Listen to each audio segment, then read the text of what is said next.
Today we are going to be covering ESP Plus 101, Searching in Collections. My name is Andrew, and I will be your trainer today. So in this hour-long webinar, we will log into ESP Plus. We'll demonstrate how to navigate the homepage, search for products, review collections, and create a project. So first, I've gone to espplus.com. This is where you will be going to access ESP Plus, and it will bring you to this login page. We'll enter our username followed by our password. If you want to have ESP Plus automatically remember your username or your password information, you can use this Remember Me checkbox right here. Once we've entered all our information, we can click on that, and then we can log in. So let's log in here. So once we log in, it'll take us to the ESP Plus homepage. The first thing you'll notice is our toolbar at the top here. So let's take a look at that first. So all the way to the left on the toolbar, you have collections. Collections are exactly what it sounds like, collections of products. So you add products to a collection. You can use that collection to pull from later for different projects. You can also actually send that collection to a client. And if you like, you can continue to add items into a collection up to 250. So you can have 250 products inside a single collection. And we'll be reviewing that in more depth here in a bit. Next, you have your presentations button. This is where you can create a new presentation. A presentation is sort of the first step in sending something to a member. So it'll allow you to put products into a virtual presentation. You can adjust the pricing, you can adjust the look of them, and then send that off to your client as a sort of first step in the back and forth workflow. Next, you have the projects button. So a project is the top level inside ESP Plus for anything having to do with a client. So we have the ability to create presentations, quotes, orders. All of these, by the way, are covered in future webinars as well. But all of those pieces are housed inside a project. And we'll take a look at that in a little bit. But the idea is that everything having to do with your client falls under the project. Next, you have CRM. A CRM is an abbreviation for Customer Relationship Manager. So this is where you house all of your data about your companies, the contacts in those companies, their addresses, their emails.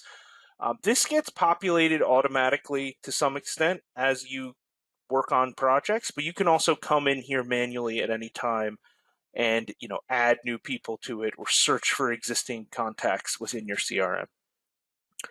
You also have this websites button. That may not apply to everyone here. It does refer to ESP Plus websites. If you don't have an ESP Plus website, you will not see this button. That is covered in ESP 104, the last in our webinar series. So it's very possible when you log in, if you don't have an ESP Plus website, you won't see this at all. To the right of that, you have this question mark icon. This is our help center. So I'm actually going to click on this one. So there's a few options within here. What's new at the very top will show you any notes on the latest updates to ESP Plus. You have this contact support button if you want to get in touch with our technical support team. Most importantly, I think, is knowledge base. And we do have some other buttons here before I click on knowledge base. You can view our webinars. You can submit an idea. So if you have feedback on the platform, you can submit that feedback via this button. And then if you want to know more about us or about the industry itself, you have these education and about us links. The next button on this toolbar is this bell right here. This is our notifications button. This is where we'll get alerts about any actions taken or updates to our projects within ESP Plus. And you can see I actually have a little red 1 there, and that means I have one new alert on my notifications bell. And if I clicked on it, it'll let me know, okay, now I'm all caught up. If I wanted to change how that works, I could go into my notification settings and change when it's actually going to alert me to something and what causes an alert. And then finally, to the right, we have our account button, this little sort of person in a profile here. If we click on this, it'll allow us to view our settings. It'll allow us to view our preferred supplier lists if we want to set those up. It'll allow us to log out.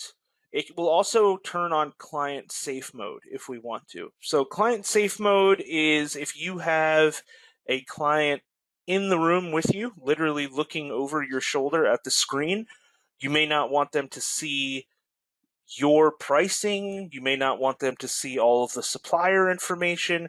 If you turn this on by toggling this little button here, it will hide all of that information. So it will get rid of any kind of sensitive information that you may not want a client to see.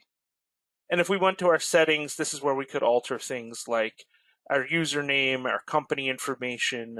All of that is housed within the settings. Any questions so far?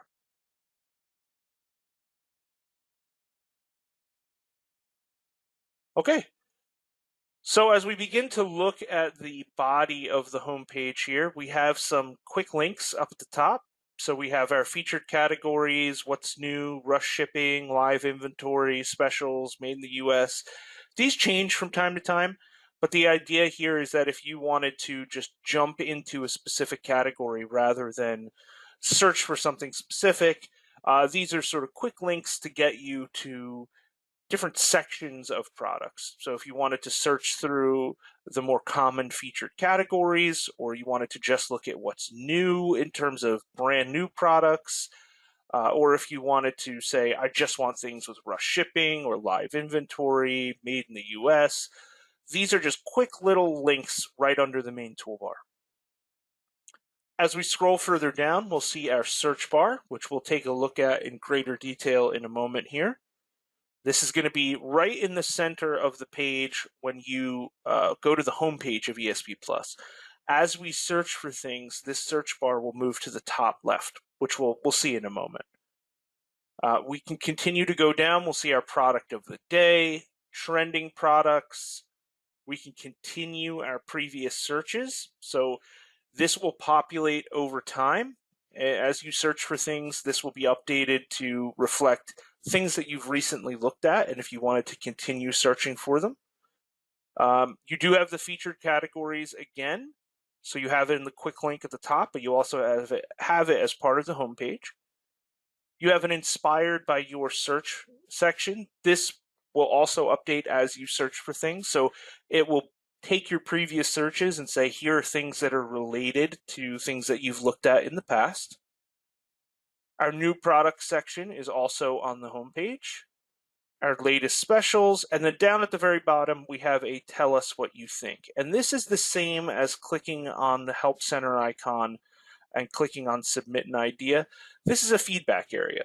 So if you ever have feedback on how the system is working for you or things that you wish it did but it does not, you can come down to this section and email those in. So let's start by doing a search.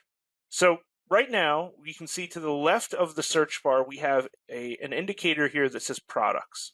If we click on this down arrow, we could change this to suppliers or decorators. So this is basically saying, what are we looking for? If we changed it to suppliers, we could search by a supplier's name or by their ASI number, and now we're just looking for supplier companies.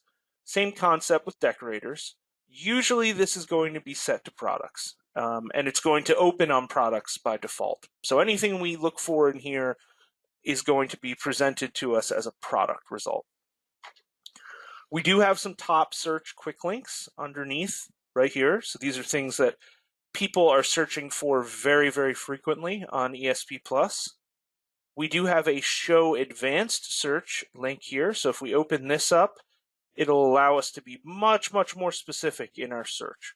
So we could say we're looking for a specific material or a size, a shape, or do we want to exclude certain keywords? We have all these additional filters. So maybe we're looking for something that's non-hazardous, doesn't have any choking hazards, it's made in the US, it's sustainable. All of these additional filters can be applied via the advanced search. We also have these filters right above the advanced search. So if we wanted to say anything I search for, I need it to come from a specific supplier, we can add that filter. We could say we're only looking for a certain quantity of items, and we can do this as we search as well. So we don't have to do this initially. And I'm actually going to hide this really quick. Then we have our search bar itself, and we do have this green button over here, this Get Inspired with AI. So this is part of the AI capability of ESP+. If we click on this, this allows us to put in certain markers. So we could say it's for an awards event, or it's for a sporting event. It's for this specific type of industry, or it's for this specific target market group. Maybe it's for teens or startup companies, designers, whatever. We can also type in categories if none of the ones here match. But the idea is if we filled this out and then searched with it, it would allow the system to use AI to put together a search for us. It would come up with product results based on all those little markers that we indicated. So it's a good way to search for things if you don't really necessarily know exactly what you're looking for. So if you came in and you were working on a project for, let's say, a charity event and you didn't have anything specific in mind, you could use this tool to fill out some kind of, I guess, attributes of the people or the event that you're working with, and then it would come up with some products for you. But I'm going to search for something specific. So I'm going to say power banks. And this search does allow for multiple words. I get that question from time to time. You could say red power banks. You could say handheld power banks, solar powered power banks. You can include as many words as you want in the search. You are not limited to single word searches. So I'm going to go ahead and hit search. And now we get our product results.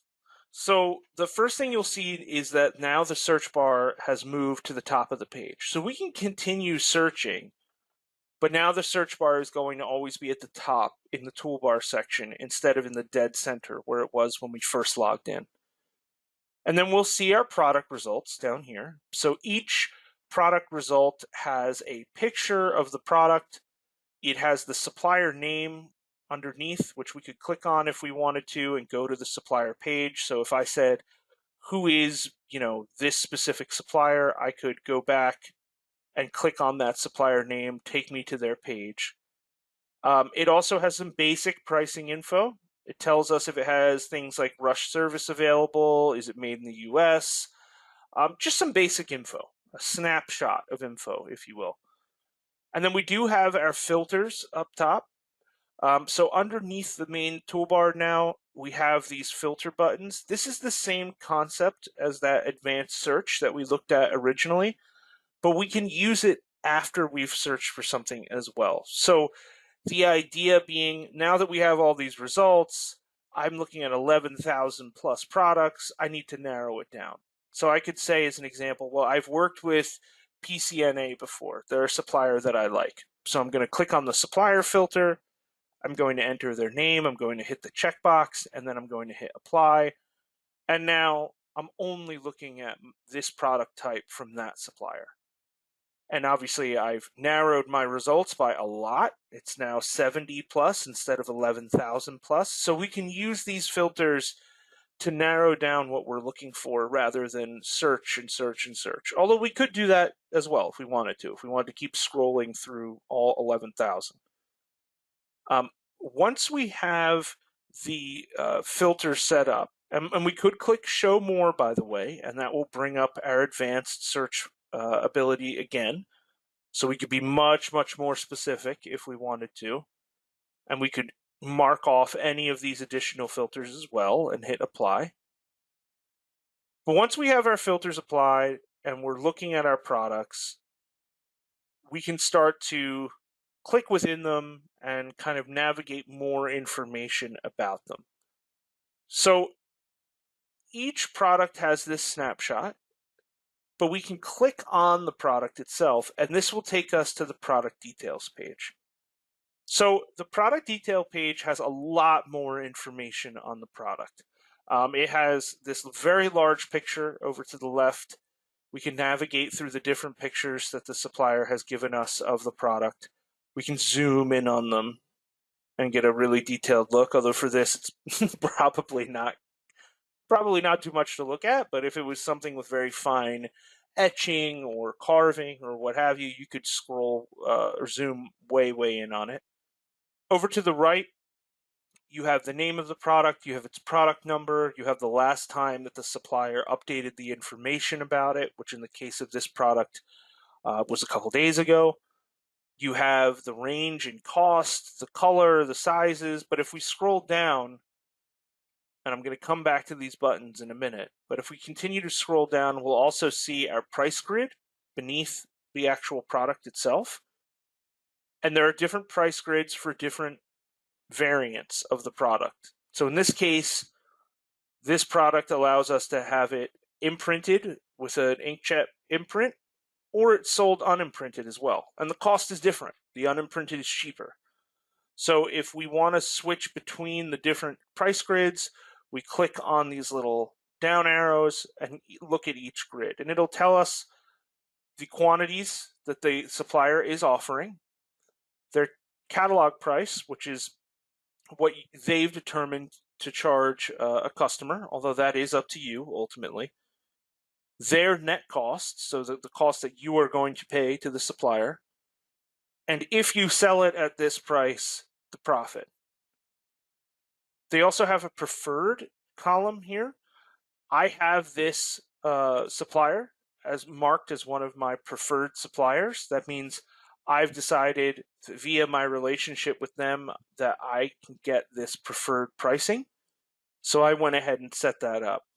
If they are not marked as one of your preferred suppliers and you're not aware of any special pricing relationship that you have with them, you'll just see these columns over to the left here.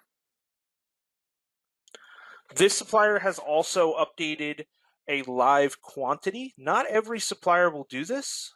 Some will, some will not. But essentially, this means that we can look and see exactly how many are available to order right now. So they have 4,862 in their inventory available at this exact moment. So if we were looking for 10,000 of them, they're not going to be able to fill that immediately.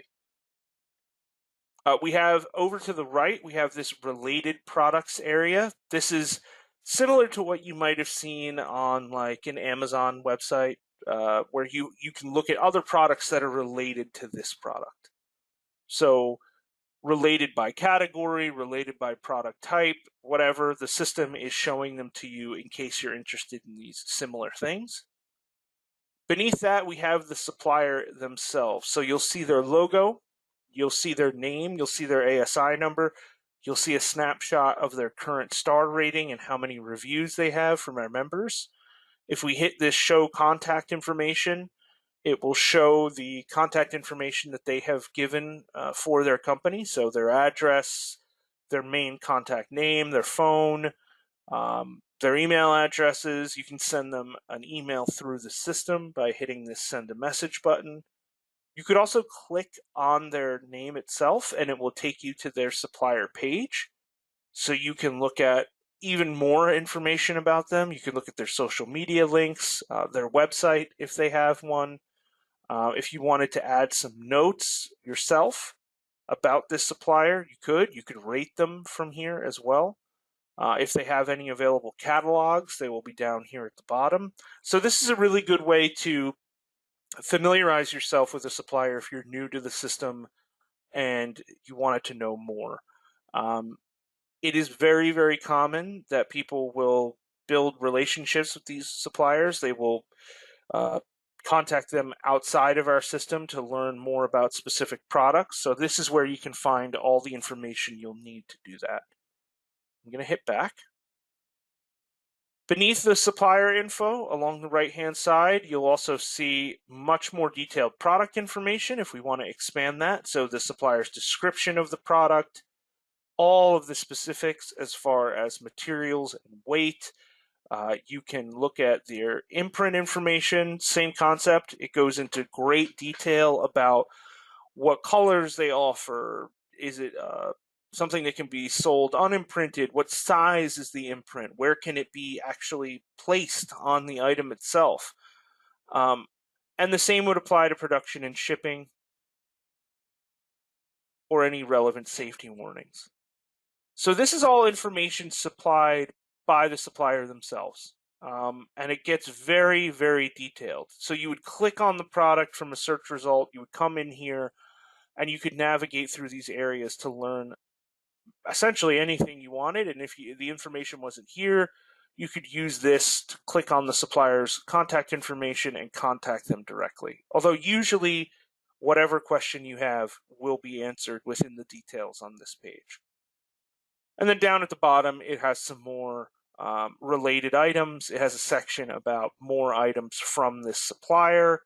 It has trending items in the category that this item is in. And now I'm going to go back to the top. You do have a few buttons over here to the right. So this is where we get into the things that we can do with the products in the system. So we can add it to a collection, we can add it to a presentation, we can add it to an order. We can also share this product directly. We can use this estimate shipping button, and we can view this item on the supplier's own website. So if we wanted to share this item with a client or with a coworker, we could immediately hit this share button, and it will bring up what looks like, your standard email template. We would enter the email address for our recipient. We would give it a subject. We'd enter a body of the message, and we would send it. And it will give them a link within that email to look at this item. We could also click on the share via link button, and if we hit copy link, which I'm going to now, it's going to copy the link to this so that the next time we go to an area and hit paste, it brings us straight to that item. So that could be put into an email, it could be put into a text message, social media message, whatever you want it to use. So you can send it something as an email, or you can send it as a link. And that's something that you're going to see more of when we take a look at collections as well. The system really functions on that concept. Send as an email or send as a link. And that applies to essentially anything you share within our system. The estimate shipping button will allow you to enter in product details. Most of them will be pre-filled out by the supplier, so the length, the width, the height. But you can put in where you want this to ship to. You can select, actually, you can't select a carrier until you put in get estimate. So I'm just going to hit get estimate now. And it'll give you some ideas on how much the shipping will cost for this product per package with these different shipping companies. Now, keep in mind that these are all estimates. We do not have a direct link in this platform to these shipping services. So ultimately, the shipping is going to be worked out with the supplier once you order that product from them. But this should give you a good idea in terms of what to charge your client so that you can cover any shipping costs. View on supplier website. Not every supplier has a website, believe it or not. I would say 95% of them do. But if they do not, this may not be here, but this would just take you to this exact item on their website. And now we get into the main action buttons here. So we have add to collection, add to presentation, and add to order. So if we add it to a collection, because we really don't cover presentations or orders in this webinar. We cover presentations in 102 and we cover orders in 103. Today, we're really going to just be looking at collections. So let's create a collection here with this product. So I'm going to hit add to collection.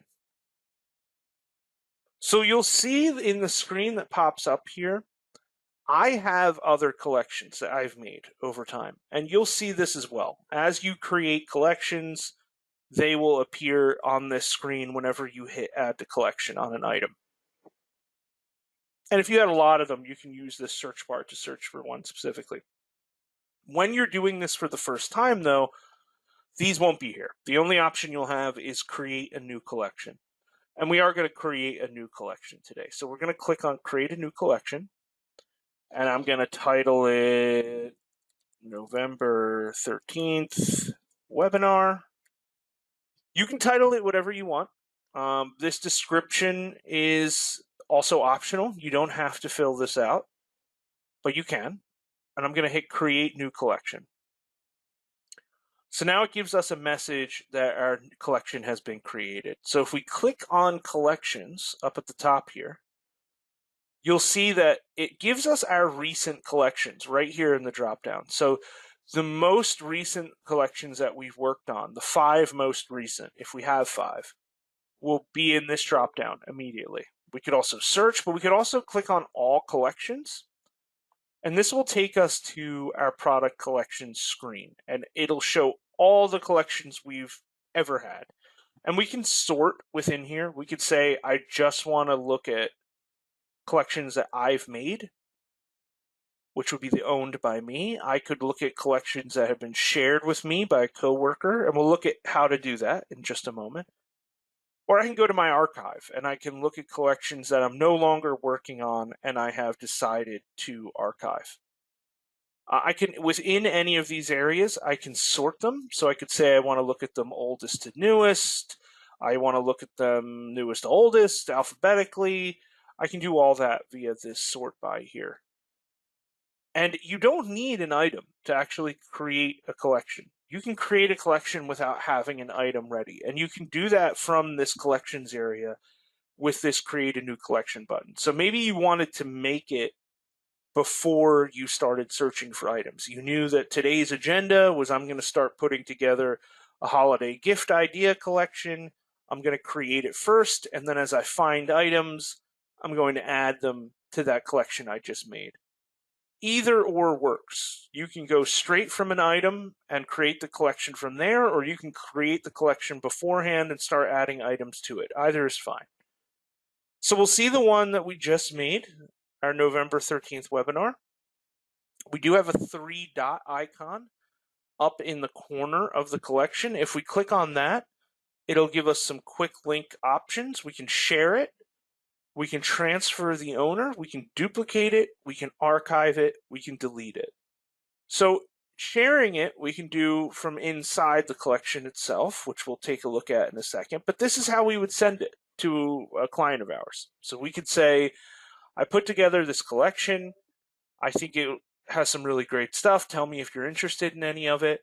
We can hit share collection, and it'll bring up that screen we saw before when we were sharing just a single item. It's going to ask us, do we want to send it via an email, or do we want to copy a link and paste that somewhere else?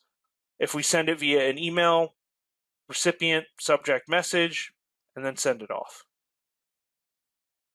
You can also transfer ownership. So this may not apply to all of you, but what this refers to is if you have multiple people who work for or with you, and they all work inside ESP Plus as well. And they also have their own user accounts within ESP Plus. You can create this collection and then say, I want to give it to someone else. So I could go through this list. These are all coworkers of mine, but I could say, I want to give this to someone else, and now it's theirs. So I could get it started and then hand off control of it to someone else. An example where you might use this would be you're going on vacation, you got started on a collection, but you know it's not finished yet. You talk to your colleague and you go and you use this setting to give it to them to manage so that they can finish it while you're no longer working on it because you're on vacation. You have duplicate, archive, and delete. So duplicate is going to take everything inside that collection and just literally duplicate it, but you can give it a new name. So when I hit duplicate, it's going to ask me what I want to name it. Do I want to add a description? This is, people have asked me, like, why would I want to do this? This is really useful for if you have a collection that you've put together that has a ton of items in it. I'm going to see if I have any that have, I don't have that many. I think the most would be like these with like maybe 20 odd inside. But remember, these collections can contain up to 250 items. So if you've been putting something together for a long time and you know that the bulk of these, let's say 150 items, are going to be useful for this new client that you're working with, but you don't want to have to add 150 items all over again. And even if only, whatever, 100 of them are applicable, it's easier to remove 50 than it is to add 100. So you can just duplicate it, give it a new name for the new client, and then go in, which we'll look at in a moment here, and remove any items that aren't for this new client or add a few more. But it allows you to just skip ahead and have what's been done already rather than start all over again. If you archive it, it moves it to this archive section. So it doesn't get rid of it. It just takes it away from this main screen. So it's stuff that you're not working with right now, but maybe you'll be working with later. Or it's an idea for a client that doesn't exist yet, but you want to have it in your back pocket. You can send things to the archive so that they don't take up space, they don't catch your eye when you're working in this main section, but they still exist. And then you could delete it, which is, everyone knows what delete means. It just destroys it completely. So for whatever reason, you don't want it anymore, you can delete it entirely. If you think there's a rainy day chance that you ever might want this again and you want to avoid redoing the work, you would archive it instead. But if you really want it gone, you can also delete it. And that would be via these three dots that you'll see at the top right corner of any collection. So if we click on the collection itself, now we're inside of it. So this is the collection. We'll see the name, we'll see the description if we added one. We'll see this manage button. What this refers to is if there are multiple coworkers that you have that are within ESP Plus, you can change who can look at this, who can edit this. So you could say, I only want myself, I want anyone within my company, or I want to be really specific and just say these specific people. And then you can check or uncheck this editing, allow editing. That means that if I leave this unchecked, they can look at it, but they can't do anything with it. They can't remove stuff or add stuff. If I have this checked, anyone in the category that I've selected here, they can change it. So right now it's set to anyone within my company and I have it on allow editing. That means anyone who's part of my company could come in here and not only look at this collection, but change it. They could remove things, they could add things. You have the item itself, which we could click on again if we wanted to go back to that details page. And if we want to go back to our collection, we can just hit back to collection. We have this checkbox in the top corner of the collection. So if we check this box, this allows us to use these action buttons that are down at the bottom here now. So you can remove it from the collection. You can add it to a different collection.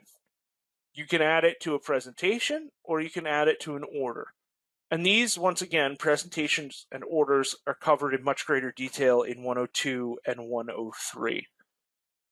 So we can uncheck that. We could also hit this plus button and do the same thing. So if we check it, these action buttons appear at the bottom right, but we don't even need to do that. We can also just use this plus and it'll give us those same options. The checkbox is really there if you have multiple items, which we'll take a look at in a second here. You have this 3-dot icon up at the top. This allows us to transfer ownership of the collection, archive it, duplicate it, or delete it. These are the same options that we saw when we clicked on the 3-dot icon on the all collection screen, and here they are within inside a single collection.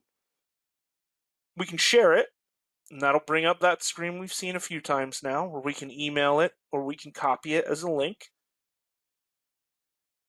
And we can add. So we can add this collection to a presentation, or we can add this collection to an order. So as you get further down the workflow and you're using presentations and orders, you can add a whole collection's worth of stuff at once, which is a useful tool. Now, we only have a single item in here right now, right? So typically, you wouldn't just have a collection for a single item. You wouldn't be sharing that with a client. You would just send them a single item. So let's go back to our power bank search again. I'm going to hit search. I'm going to add my supplier filter again because I really like that one company. I'm going to hit check and then apply. And now we're back at other power banks that this same company offers. So how do we add them to that existing collection? Well, we could do it one item at a time. We could say, I really like the look of this. I'm going to click on it. I'm going to look at its different pricing. I'm going to look at the product information. Okay, looks great. I'm going to click this add to collection button. And now our collection is here. So before, if we're pretending that we're brand new, the only button we would have had is just create new collection. But now that we have one, and ignore all these, pretend these don't exist over here. Now that we have the one we've created, we can click on it rather than select create a new collection. So I can click on that, and now if we go back to my collection, now there's 2 products in here. We could also, I'm going to go back here, we could also add multiple items at once. So maybe as I'm going through, I'm not necessarily going into tremendous detail on each, or I'm already familiar with some of these products. I can use this checkbox at the top left of each product image, and I could say, I'm going to do this one too. All of the items that I've clicked this checkbox on, now I have this action button at the bottom that has add to collection, and it's letting me know over here to the left that I have 4 products selected. If I hit add to collection down here, it brings up that collection selector again, and I click on the one I'm working on. And now, if I go back, now they're all in here. So we can keep adding as we go along. That's really the idea of a collection. Is you're working on something, you're searching for items, maybe it's built around a specific item type, like this collection, or maybe it's built around a time of year, or a type of client, or a type of event. But you can just keep adding to it over time. And if we, over time, decided that we didn't want some of these in here, they didn't work for the collection or for the client or whatever, we can once again select them and then remove it. So I could say I don't want that in there anymore. And now it's gone from this collection. And I can share this at any time, and I can archive it at any time, I can duplicate it, and I can have up to 250 items inside a single collection. So now we've built our collection up a little bit. We can go back to our collection screen here. So now we can see our collection. We can see a little screenshot of all the items that we have in there. Once you get past, it looks like, yeah, it's 7 items, it's going to have this plus and then however many other items. So it only shows 7 thumbnail images on this screen. After that, it saves space by just saying plus however many, but they're all in there. And now, if we were working on other stuff and we wanted to come back to this, we could always sort it by what's our oldest collection, or in the case of what we were just doing, what's our newest collection, and there it is right at the top. From here, we can do a few things. We could send this like we've looked at already, but we could also create a project from a collection. So let's say, let's go back in here. let's say we're going to click on these three, because after we shared the collection with our client, they emailed us back and said, I really like those.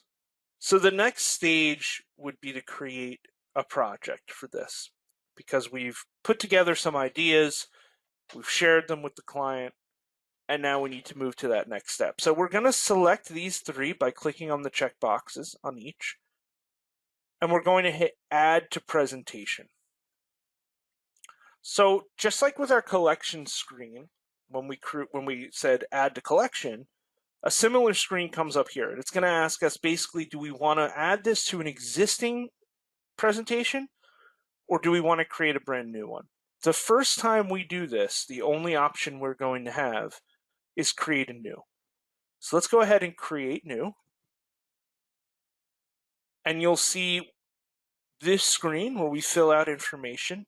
Only the fields marked with this blue asterisk right here are required. So that's presentation name, company name, which would be your client's company, and event type. And I'll explain that in a moment. So let's say Power Banks for November is the presentation name. The company, it will have us, or give us rather, a drop down of recent companies that we've worked with. We could also search for them manually. We could say TO, and it'll give us any matching within our CRM. It'll also give us suggested companies. Or we could create a brand new company. So if they're not in our CRM yet, which they probably won't be if it's the first time we're using all this, we'll check this create a new company. So we'll enter their name. So I'm going to say November Test Company. It'll ask us what is the company's website. So it's going to try to pull information from that website. And you'll see what I mean here. So let's say I use this company and I hit search brand. Well, they supply their own logo and they supply their own icon as part of the website. Not every company does this. So you may be working with a client that doesn't even have a website. If that's the case, you don't need to fill out this website section. But if they do, it's a nice little tool that can be used to quickly pull some branding information about them into the system. And if we scroll down, we'll see event type. So event type is one I get a question about a lot. So if we click on this drop down, it's asking us to pick from one of these event types. Things like it's a graduation, or it's a fundraiser, or it's a retreat, it's a party. They might not be someone, or this might not be a project where any of this applies. That's fine. You can just select other in that case. The reason it's asking you for event type is that it's trying to build information for you down the road. As you build these projects, it's trying to create pieces of data that you can search through or sort by. So I'm just going to leave it at other for this one. You have the event date, the attendees, the in-hand date, and the budget. These don't need to be filled out. These are all optional. They're, once again, extra pieces of data that you can use for yourself down the road. This would not be visible to the person you're sending it to, so you don't need to worry about, I put in a budget here, and or they're going to hold me to it. This is just for you down the line. If you knew that these areas applied, you could fill them out, and you could select flexible or firm in terms of, are these dates and numbers flexible, or are they firm? May it change, or is it locked in place?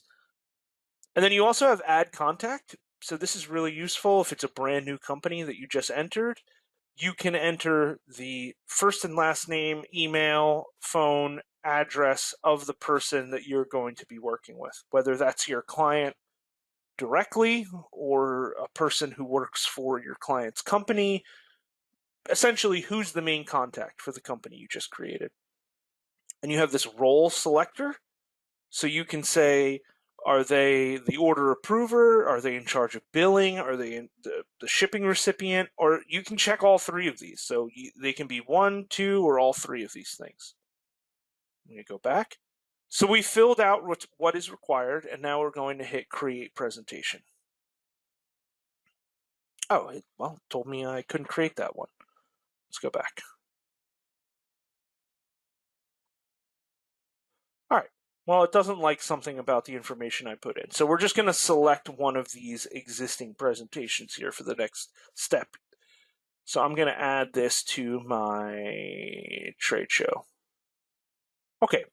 So now it's going to tell us that it's a success. It's been created. It gives us a button right away at the bottom that asks us, do we want to edit this? We can click on that and it'll take us in there immediately. But this does disappear. I'm going to take my mouse off this for a second. Eventually that goes away. So if we didn't catch it in time, we can get there two ways. We can click on presentations, or we can click on projects. If we click on presentations, this is just like the collections area. It'll show us all of them or any that we've closed. We can sort by, when were they last updated, oldest to newest, name. We can also go to projects and it'll show us our most recent projects. I like to do this because, let's click on this here. So a presentation is part of a project, and kind of as our final area of review here today, I think this is really important to recognize. So a project contains the presentation, it contains any quotes, any orders, any purchase orders, any invoices, sample requests, proofs. All of that is within one presentation. And one project. And typically you'll start with a presentation. That's the first step. And that's really the order that they're listed in here, by the way, is that left to right is first to last, for the most part. Sample request and proof are kind of, a lot of people don't even use these areas. But for these right here, this is the order it typically goes in. So the presentation is the first thing in the project that you send to your client. You present the items and the pricing with some adjustments that you've made. Then if they like it, you send them a quote. If they approve the quote, you create an order. If the order is finalized, you send the purchase order to the actual supplier to order the items, and then you invoice your client. So this is really the workflow. And it all starts with presentation, and it's all housed within one project. So all of these are just pieces of a project. And when we click on the project, it takes us to our project overview page, and we'll see the name of it. We'll see the date it was created. We'll see this manage button, just like we saw in a collection. If we want to change who can look at this, who can edit it, it works exactly the same way. We have our snapshot of information over on the left. So this is our project information, any recent emails. We have in the center here, this one already has a quote and an order and a sample request that I've created. So they show up in the center. But when you first make this, none of this will appear. It'll just be blank, and it'll give you options to create those. You have your recent alerts. So anything that's happened recently with the project will show up over here. Any tasks that you've created for yourself. So this is sort of the very top-down view of the actual project itself. A snapshot of everything is on this overview page. If we have a presentation, we can click on that, and it will take us to our presentation itself, which is our sort of first step. We can see when the presentation was created. We'll see any engagement statistics. We can share the presentation with the customer from here, just like we share our collections, and it will be an email or a link, just like we've seen before. We can preview it if we want to see what it looks like. We can print it as a PDF with this little 3-dot icon button here. We have our presentation settings as we scroll down. So we can decide what is visible on the presentation or not, all these different categories. So these are all variants of the products, the size, the shape, the pricing, the color. We can turn those on or off. We have a live preview of what it will look like over to the right as well. And then we can come down here and we can edit the products, which all of this is covered in ESP 102.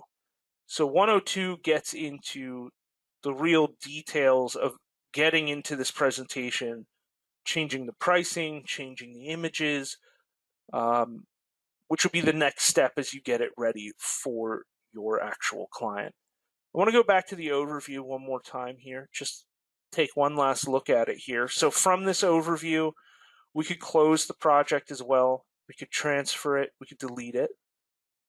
Transferring ownership works just like we saw in collections, where we're giving it to someone else to work on. Managing is a little different. Managing is just, it's still mine, but who can look at it and who can edit it if I want to allow them to. Whereas transferring ownership, you give all of that ability to decide who can look at it, who can edit it to the other person. You can close it, you can delete it as well from this screen. If we scroll down, we have the ability to add a note as well. So if we want to add notes to the project as we're working on it, maybe for ourselves, maybe for our colleagues, we can come in here and say it's about my project, and I'm going to just type up some notes and add it. So if you need to keep track of things, you can add a note. And you also have your tasks. So if I want to go to view all tasks, tasks allow you to set a deadline for a certain action item within this project. So you could say, as an example, I know I need to check in with this person by a certain date. You can hit create new task, you can name it, you can decide whether it's a task that is only visible to you or is it visible to everyone on this project. You can say what type of task is it? Is it a phone call? Is it an email? Is it a meeting? You can assign it to a certain person. You can say it starts at this date and it's due at this date. You can set the priority that it has for you, what percentage completed it is. Does it have a link that's associated with it? You can set reminders. You can add a description, add a note. So this is really your own little kind of work area. And you can sort this by tasks that are only specific to you. You can sort it by your delegated tasks. So these are tasks that you have assigned to someone else. Or you can just look at all the tasks. You could also filter them by what's the current status? Is it being worked on or is it complete? When's the due date? Who assigned it? What asset does it refer to? What company is it for? And you can sort over here by ascending or descending due dates. So this is a cool feature where essentially, especially, I should say, if you're working with other people, you can handle who's in charge of what, set these tasks, set up reminders for these tasks so that things don't fall between the cracks, so that someone is made sure to check in with this person or check in on an email that's been sent or just essentially move the project along. And all of that is done from this tasks area. So the next kind of stage within this webinar series would be ESP Plus 102. That is going to cover our presentations, how to edit them and how to get into them. We also offer 103, which will cover quotes, orders, and invoices, and 104 that covers websites. That does conclude the session for today. Thank you for your time, always appreciated. If you have any questions you think of after the fact, you can always click on this knowledge base icon under the Help Center. You could also reach out to us here in support at 800-546-1350. We are at option 2. Or you can always email us at support@asicentral.com. Thank you so much and have a great rest of your day.